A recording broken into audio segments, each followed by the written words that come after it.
Hey YouTube, welcome to my shop. I'm Mike Hedden and this is Round 2 Woodworks. If you saw my last video, you saw that the items in my shop increased quite drastically, and I was wondering how I was going to get all this stuff in. Since last video I showed you that I did get my truck in, so this video will be where I put everything so my truck could still have its home, my FJ40 Land Cruiser. Um, now, I think that if you saw the last video, I think anybody would say for $1,000 I got a good deal, and I'm not complaining. Although I found out so far it hasn't been quite as good a deal. After I got the unisaw cleaned up and ready to go, it had a different plug on it than my receptacle, so I had to go out and I changed plugs, and I plugged that puppy in and pushed the old start button. All I heard was a hum. No blade, nothing. Pushed the stop button, stopped humming. Start again, nothing. Stop again, so what the heck? So I fiddled with it, nothing. So I called Delta, and he talked me through it, and I told him what it was humming and everything. He told me, I pushed a certain thing and the blade started going. He says, yeah, you got a switch problem. Those are magnetic switches. That's the law, I guess. You got a bad switch problem. I said, well, okay. Shoot me one out. Okay. With thing, shipping, and California tax, $268. That's more than 25% of what the whole deal cost me. But I guess according to him, only Tesla, the Green Hornet, and maybe MacGyver knows the secrets of this switch. I sure don't. But anyway, one's coming, and hopefully that unisaw starts singing.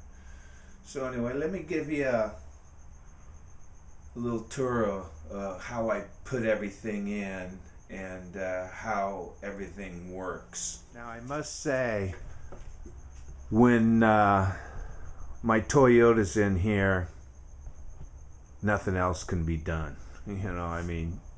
Enough to squeeze out, close the garage door, and go in. The way I've got this is, let's start back here. Of course, the air compressor, and then we've got some of the clamps went up there on the shelf. The dado stack went up on the shelf over my, the workbench. Then next to the workbench I have the miter saw station, and as I say, that's quite big. But I like cross cutting with that. Let's take a look a little farther up.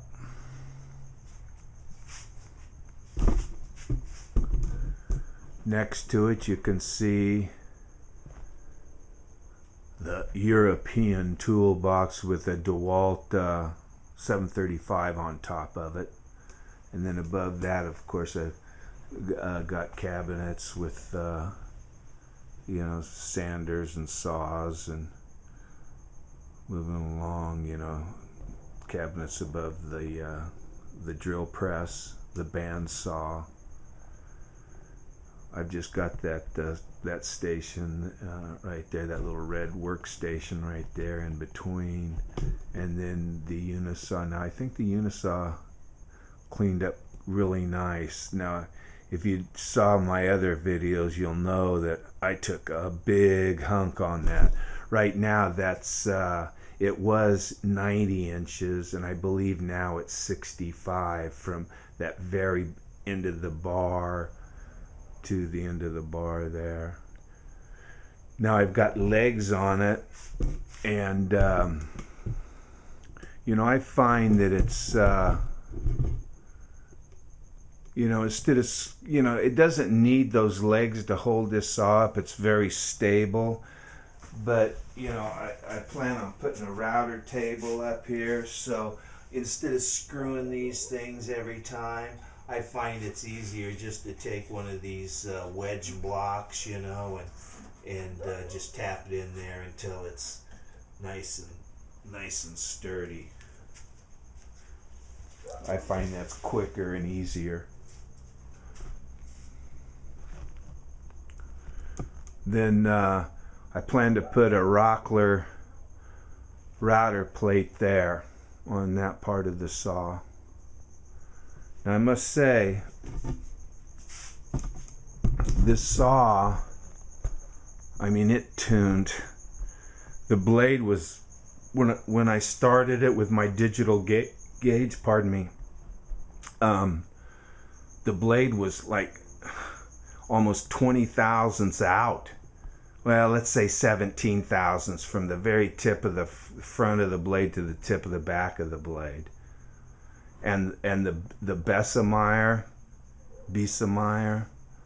it that gauge, that dial gauge, you know, twirled, you know, like a flamingo dancer. But with a little time and effort, you know, and I mean, it took me a while. But I got the blade down within a thousandths from front to back, and I really think the Bessemeyer is dead on, but at least, you know, a half a thousandths accurate from front to back. So I'm really pleased with that. Very pleased with that. So let me show you what else I've got.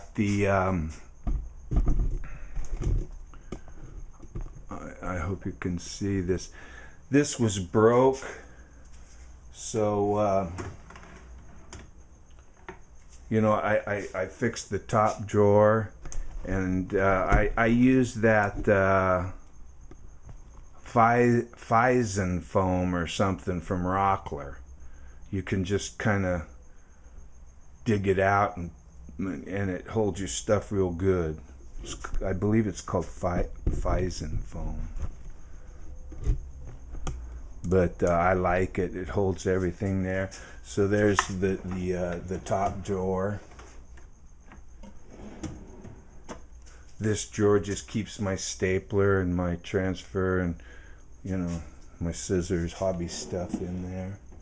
This drawer I don't know what I'm going to do with yet, but if you notice, I've got the collars in there and the fence, and I don't know if you can see in the back, but there's that little jig for putting shelves in, and then the paint pyramids and pads for the pipe clamps. And then below that is a nice drawer. This has got the 1000 HD Incra, and boy, that is nice. It's got the red woodpecker 90-degree clamps. It's got the jigs for the Omni jig, different templates.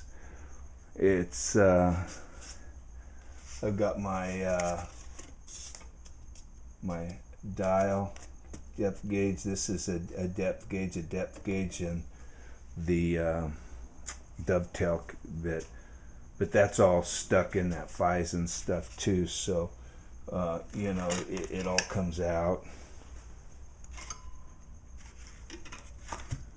The Omni jig stuff is just laying there because I'll probably have something specially made for that and everything else. Then lower down, I think I showed that drawer, the K4 and stuff. He bought me another tool. It's kind of a separate, but it works with the Craig. Doesn't work with the K4, it's separate. And then these are, now this came with it. It's called a wood line. It's a push. Looks like it's rather interesting. And a couple of months ago, I would have, you know, I would have thought that was the cat. But since then, I got my grippers and boy, once you use a gripper, I don't know if there's any push block that'll do as good as that. So then, you know, I've got my bandsaw right in front of the drill press. Now I can all move this out, you know, I can roll the table saw out and roll the bandsaw out and all this stuff. It's just in a matter of minutes, and have it set in different places in the garage.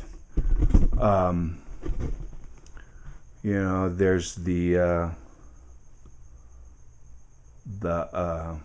dust collector, and behind that is my cabinets with all, you know, the Omni-Jig and the buffer and the disc-sander and the scroll saw and everything else, and it works off of that workstation there with the shop vac in it. That pulls out, and then that's a workstation that all the stuff can be bolted down to the top, or I can use it as an in feed and out feed, but I don't need that because I've got 2 stands now for that. And then I don't know if I showed it before, there's 2 pretty nice, they're plastic, but they're pretty, I don't know if you can see them down in there. They're sawhorses. They're plastic sawhorses, but they're really beefy. I've got a couple of plastic sawhorses, and they stink. I don't know why I don't throw them away. I never use them, but these are quite beefy, and you can adjust them, the height on them, up and down. So anyway, when the truck is out of the shop, I've got this much, you know, work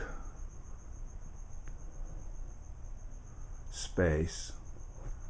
Now usually the dust collector, you know, the saw, this rolls out near the garage door, and that rolls outside usually, and then the bandsaw wherever is convenient for me. But